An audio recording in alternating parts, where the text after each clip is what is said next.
Section C से question number 26 का ए वाला पार्ट देखिए। Find the general solution of the differential equation. ये हमें डिफरेंशियल इक्वेशन दे रखी है और हमें इसका जनरल सॉल्यूशन निकालना है। तो डिफरेंशियल इक्वेशन की डेफिनेशन में आपने ये पढ़ा होगा कि अगर हम किसी फंक्शन के अंदर x की जगह लैम्डा x और y की जगह लैम्डा y रखते हैं और उस फंक्शन से लैम्डा की सम पावर n कॉमन आ जाती है और फंक्शन अपने ओरिजिनल फॉर्म में आ जाता है, तो ये एक होमोजीनियस डिफरेंशियल इक्वेशन होती है। और लैम्डा की जो पावर वहाँ से कॉमन आती है, जैसे n2 common, lambda square common आ गया, तो वो 2 डिग्री की होमोजीनियस डिफरेंशियल इक्वेशन होती है। ये बेसिक डेफिनेशन है इसकी, जो जनरली बच्चे जानते हैं। एक और डेफिनेशन होती है इसकी कि यदि मैं dy बाई dx को function of y by x में लिख पाऊं तो ये भी एक डिफरेंशियल इक्वेशन होगी। मतलब अंदर डिफरेंशियल इक्वेशन में जितनी भी x y वाली टर्म है वहां से कुछ x या y कॉमन लेके हर एक टर्म y बाई x की फॉर्म में आ जाए तो वो हमारी एक differential equation, homogeneous differential equation होती है। और इसमें हम y को put y is equal to vx करके इसको सॉल्व करते हैं, जो हमारा मेथड होता है। बट यदि ये y बाई एक्स ना होके ऐसा हो dy by dx f x over y, मतलब कि differential equation x by y की फॉर्म में बन जाए, तो क्या हम बोलेंगे ये एक डिफरेंशियल इक्वेशन नहीं है? बिल्कुल ये एक डिफरेंशियल इक्वेशन है, बट इसको सॉल्व दूसरे तरीके से किया जाता है। यहां पर हम y को पुट नहीं करेंगे, जो ऊपर होता है उस टर्म को पुट करते हैं। तो यहां पर हम x को vy पुट करेंगे, put x is equal to vy, और तब इसको सॉल्व किया जाता है। आई रिपीट माई स्टेटमेंट, अगर जनरल दे रखी है तो कोई दिक्कत नहीं, और function of y by x है तो हम उसको उसी मेथड से सॉल्व करेंगे जिससे हम लास्ट क्वेश्चंस को कर रहे थे। बट अगर वो x बाई वाई की फॉर्म में आ जाता है तो ये एक स्पेशल टाइप बन जाएगा, तो हम वहां पर x को vy पुट करके और तब इसका सॉल्यूशन निकालेंगे। तो हमारी जो डिफरेंशियल इक्वेशन है वहां पर फंक्शन x बाई वाई की फॉर्म में दे रखा है। तो यहां पर हम पहले तो लिखेंगे which is a homogeneous differential equation.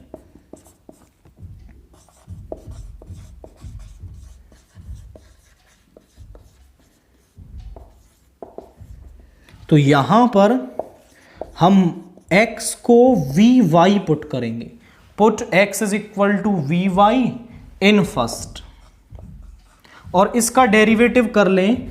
अब हम इसका डेरिवेटिव देखो, जब हम y को पुट करते हैं तो x के रेस्पेक्ट में डेरिवेटिव करते हैं, और जब हम x को ही पुट कर रहे हैं तो डेरिवेटिव y के रेस्पेक्ट में होगा। सो यहां पर dx ओवर dy, वीक सेम, y का हो गया 1 प्लस, अब y सेम और v का हो जाएगा dv over dy, and this is second. और यहां पर vy रख देंगे तो ये बन जाएगी dx over dy is equal to e की पावर, क्या पुट कर रहे हैं, vy, तो यहां हो जाएगा vy over y, vy over y minus 1, और यहां पर 1 प्लस e की power vy over y, y से y कैंसिल हो जाएगा, यहां बचेगा e की पावर v और v माइनस 1, यहां पर 1 प्लस e की पावर v। ये dx ओवर dy बन गया। So dx over dy is equal to e की power v into v minus 1 over 1 plus e की power v, and this is 3।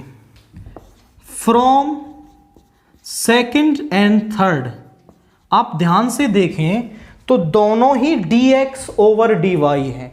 अगर दोनों की लेफ्ट हैंड साइड इक्वल है तो इनकी राइट हैंड साइड भी इक्वल होगी।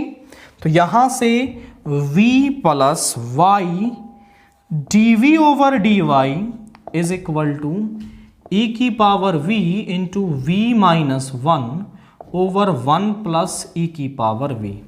इस v को हम इस तरफ ले जाएंगे तो यहां बनेगा y dot d v over d y e की power v into v minus 1 over 1 plus e की पावर v माइनस v। अब यहां पर एलसीएम लेंगे तो यहां पे आ जाएगा, इसको अंदर मल्टीप्लाई कर लेते हैं, e की power v into v minus e की पावर v। इसकी इससे मल्टीप्लाई होगी माइनस का v ई की पावर v। ये टर्म कैंसिल हो गई।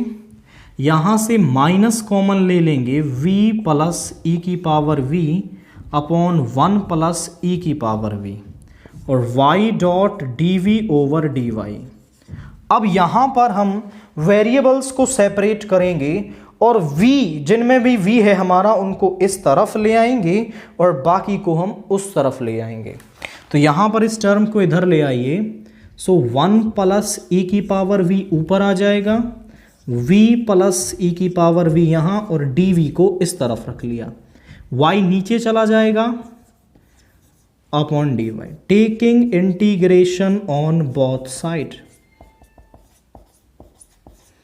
तो क्या हो जाएगा यहां पे, सिंपल सा इंटीग्रेशन ये है 1 प्लस ई की पावर v ओवर यहां पर है v प्लस ई की power v dv is equal to, minus को बाहर ले लें, 1 अपॉन y dy। आप देखें तो अगर हम इस टर्म को v के रेस्पेक्ट में डिफरेंशिएट करें तो v का 1 e की पावर v का e की पावर v, यानी नीचे वाली टर्म का डिफरेंशिएशन ऊपर दे रखा है।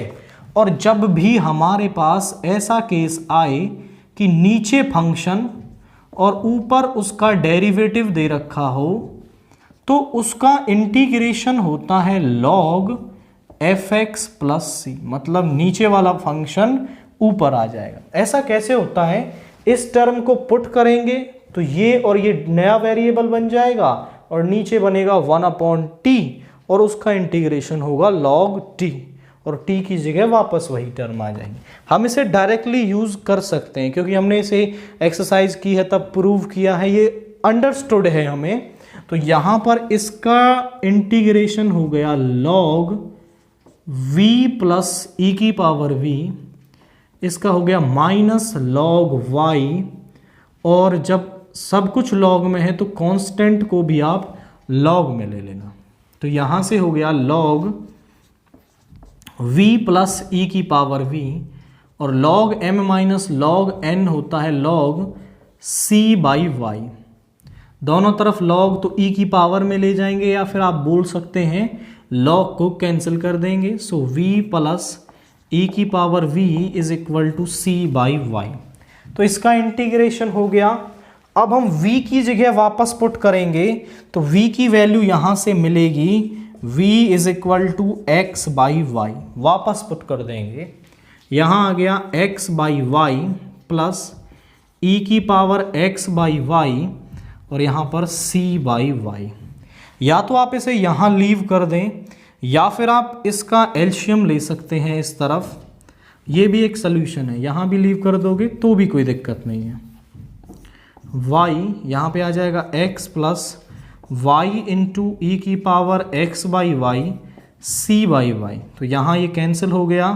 सो x plus y into e की power x by y is equal to c, which is required solution. तो यही क्या है हमारा, इस डिफरेंशियल इक्वेशन का रिक्वायर्ड सॉल्यूशन है। तो ये थोड़ा सा क्वेश्चन ट्रैक से अलग था। अब तक जो आपने किए वो थे y को vx पुट करके, इन्होंने थोड़ा सा चेंज कर दिया और फंक्शन को x बाई वाई वाला दे दिया। ये भी सिंपल ही है उसी मेथड से होता है, बट आपको यहाँ x को vy पुट करना होगा बस, और कोई इसके अंदर चेंज हमारा नहीं है।